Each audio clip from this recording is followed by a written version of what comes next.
Bien, y ayer nos enterábamos de la muerte del ex líder soviético, Mikhail Gorbachev, quien falleció a los 91 años debido a una enfermedad prolongada. El exmandatario recibió el Premio Nobel de la Paz por su rol en el fin de la Guerra Fría, un personaje sin duda muy importante para entender la configuración del mundo luego de este largo episodio de confrontamiento entre la URSS y Estados Unidos. Conversamos de este tema con el académico de la Universidad Autónoma, ex cónsul de Chile en Rusia, Jorge Guzmán. ¿Qué tal, Jorge? Buenos días. Hola, buenos días, Fresia, buenos días, Sebastián. Buenos Encantado días de conversar con ustedes. Sí, que una muerte importante, quizás el último de los grandes líderes del siglo XX. Sí, Jorge, un tipo de una dictadura mundial, ¿verdad? Jorge, coincide además se va dando un legado, perdón. Sí, que coincide, te iba a preguntar que coincide el fallecimiento de Gorbachev con un momento en que Rusia está nuevamente en el centro de la atención producto de la invasión a Ucrania. En ese contexto, la figura de Gorbachev quizás se alza de otra forma en comparación a quien lidera hoy día Rusia, Vladimir Putin. Primero, ¿por qué es tan relevante la figura de Mikhail Gorbachev? ¿Cuál es la dimensión que tiene en la historia contemporánea? Bueno, mucha, y el contrapunto con Putin es, por supuesto, casi dramático, porque en lo esencial el liderazgo de Gorbachev es un liderazgo dialogado. Es un tipo que tiene una formación jurídica, que tiene mucha experiencia en el trabajo de campo, en la agricultura, pero con los productores, y que asciende en la jerarquía del Partido Comunista de la Unión Soviética y se convierte muy joven en el hombre de relevo, la generación de relevo. Hay mucha esperanza a mediados de los 80 de que este hombre de 50 y tantos años cambia la manera de hacer política mundial del bloque soviético, no solo de la Unión Soviética, sino también de su estado satélite. Y eso efectivamente ocurre porque Gorbachev tiene una personalidad diferente a sus antecesores. Es un hombre distinto a la clase a la gerontocracia que se decía en la época. Es un joven, entre comillas, que inicia un proceso que no termina como él quería, pero tampoco termina en un baño de sangre o en la agresión a un tercer país, como es lo que ocurre hoy día en Ucrania. Y desde ese punto de vista, claro, Gorbachev es muy diferente a Putin, no obstante que en algún momento en los últimos años Gorbachev, cuya madre era ucraniana, hay que recordarlo eso, él de alguna manera justifica la anexión de Crimea el año 2014. Pero Gorbachev al final es un personaje muy apreciado en Occidente y muy poco apreciado en su país. Eso, Jorge, precisamente queríamos abordar de esta distinta mirada en Oriente y Occidente respecto a su figura y su figura y legado de Gorbachev ahora cuando ya se conoce de su muerte. Sí, sin duda, porque otra vez Gorbachev de alguna manera encapsula las esperanzas de cambio dentro de un sistema no solamente jerárquico sino que hermético, en donde el cambio está fuera de discusión, y eso de todas maneras ocurre, pero termina en la disolución de la Unión Soviética y Putin y su sector lo culpan a él de todos los males que ocurrieron a partir del año 91. En Occidente, en cambio, es diferente, porque a Gorbachev se le puede atribuir responsabilidad fundamental, por ejemplo, en la reunificación de Alemania, no solamente el fin de la Unión Soviética, la reunificación de Alemania, el fin del bloque del Pacto de Varsovia, la democratización de los países de Europa del Este, comenzando por Polonia y por los países bálticos, la renuencia permanente de Gorbachev a usar la represión, un arma, un instrumento, una herramienta muy propia de los sistemas políticos rusos. Se niega a usarlo en los países bálticos, se niega a usarlo en Hungría, se niega a usarlo en Polonia en la década del 80, en la época del sindicato Solidaridad. Entonces Gorbachev es un tipo diferente para los occidentales que para los propios rusos. Ahora, saber qué tan respetada es su figura en Rusia hoy día es casi imposible, ¿no? Jorge, ahora, el proceso de término de la Guerra Fría, del fin de la URSS, ¿era algo inevitable dado el contexto en el que se estaba desarrollando la Guerra Fría en ese momento? ¿O era un proceso que solo Gorbachev pudo llevar adelante, digamos, que obedece más a su liderazgo y a sus características propias? Lo que ocurría en la década de los 80, y Gorbachev lo sabía porque conocía el aparato productivo con mucha proximidad, porque él pertenecía a un grupo de dirigentes de base que llegó al Politburó. Él estaba consciente que su país necesitaba reformas estructurales, y él lo dijo a partir del 84, cuando todavía no era presidente, y el 85, después de la muerte de Chernenko, en que él pasa a ser el presidente del Politburó y todos los demás cargos asociados. Y él insiste en que el país necesita reformas, y que esas reformas tienen que incluir una participación ciudadana mucho mayor que la que existe en ese momento. Y los sectores conservadores se oponen a eso, sobre todo los sectores del Ministerio de Defensa y de la KGB.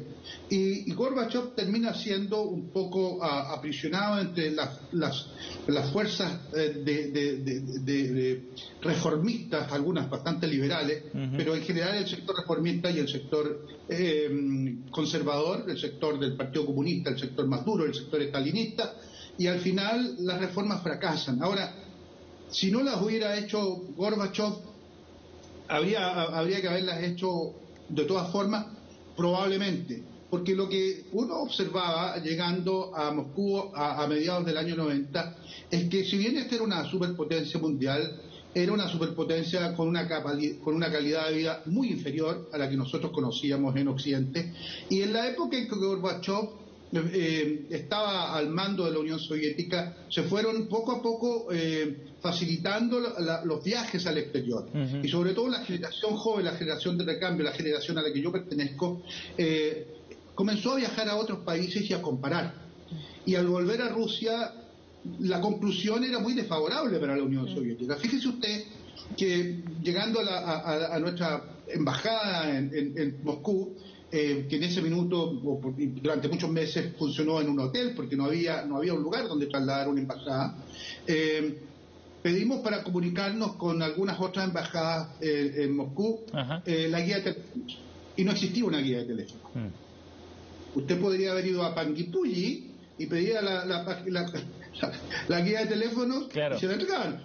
Moscú no existía. Existía un solo banco, un país que 30 años antes había enviado el primer satélite al espacio. Había un banco en donde usted hacía una operación bancaria y la persona en el counter le contaba con un ábaco. Entonces decía, bueno, ¿y dónde están los computadores soviéticos? No existían.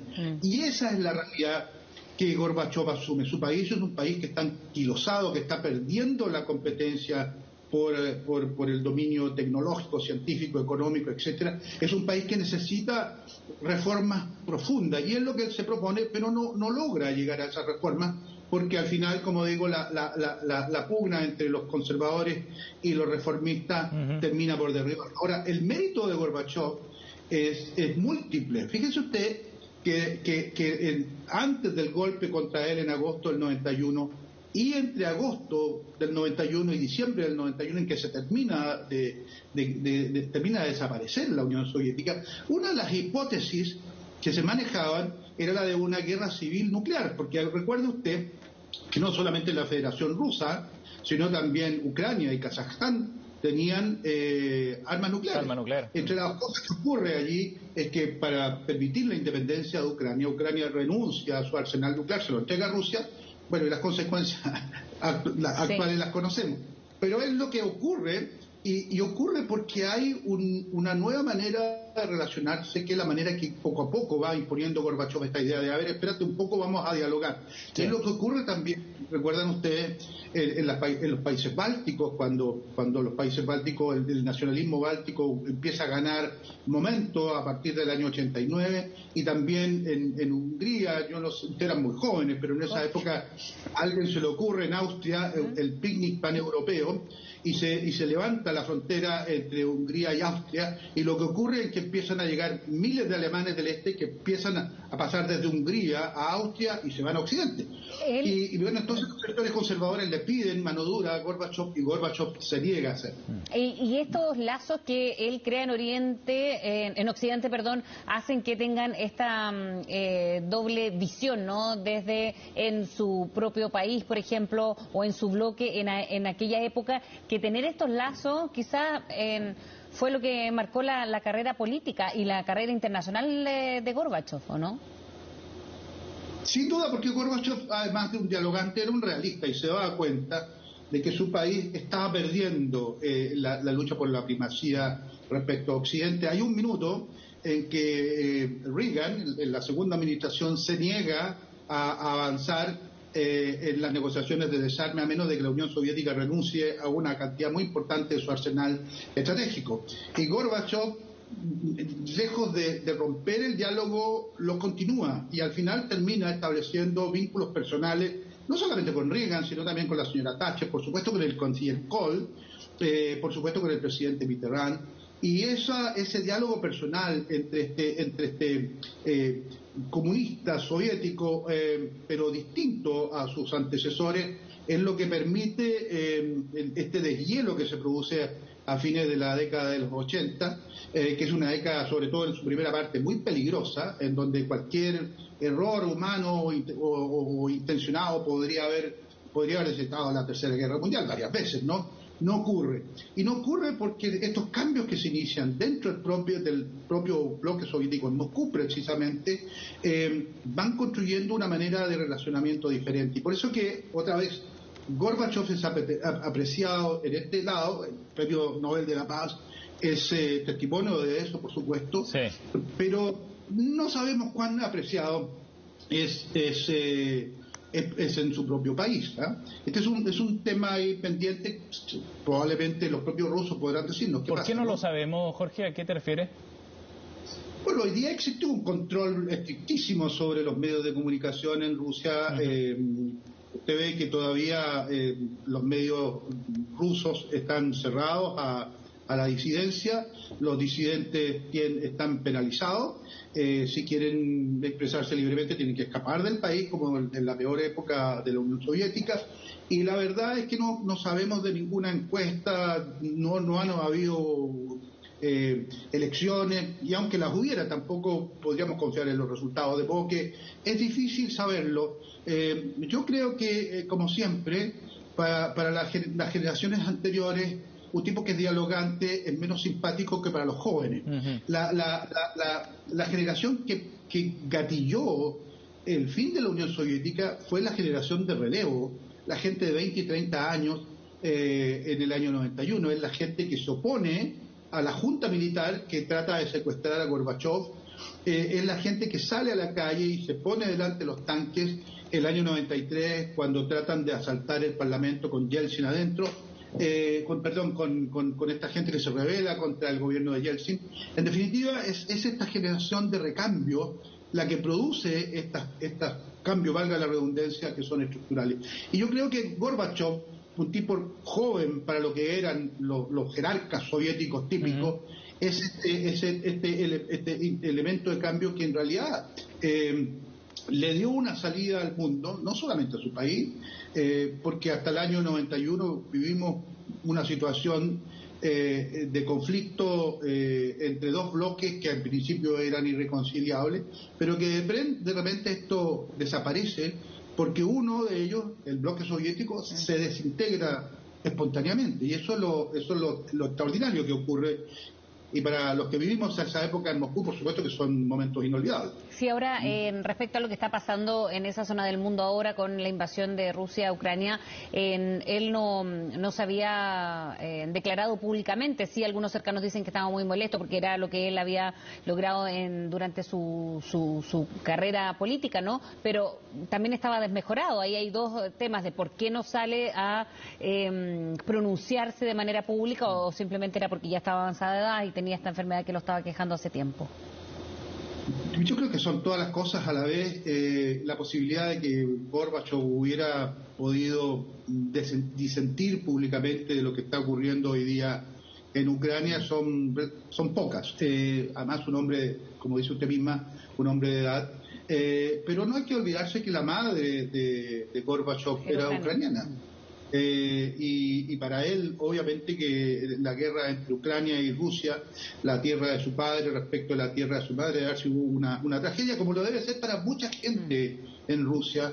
Él provenía de una región del suroeste, muy próxima a Ucrania, una zona esencialmente agrícola, que tiene una cultura económica muy parecida a la del sureste de Ucrania, de modo que para Gorbachev debe haber sido muy difícil vivir los últimos años de su vida sabiendo que en Ucrania había una guerra fratricida que está causando las tragedias que conocemos, pero al mismo tiempo porque esto era contrario a la manera de hacer política que él trató de imponer, y por supuesto además porque Gorbachev en los últimos 10 años sobre todo no ocultó su de cierta manera desprecio, no solamente disgusto, sino cierto desprecio por Putin y por su círculo al que consideraba profundamente corrupto. Es decir, que el nacionalismo de Putin es un nacionalismo interesado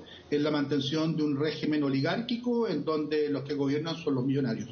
Y creo que para un comunista, para un marxista convencido como era Gorbachev, esto debe haber sido muy poco aceptable, muy poco interesante, muy poco simpático, si usted quiere. Sí.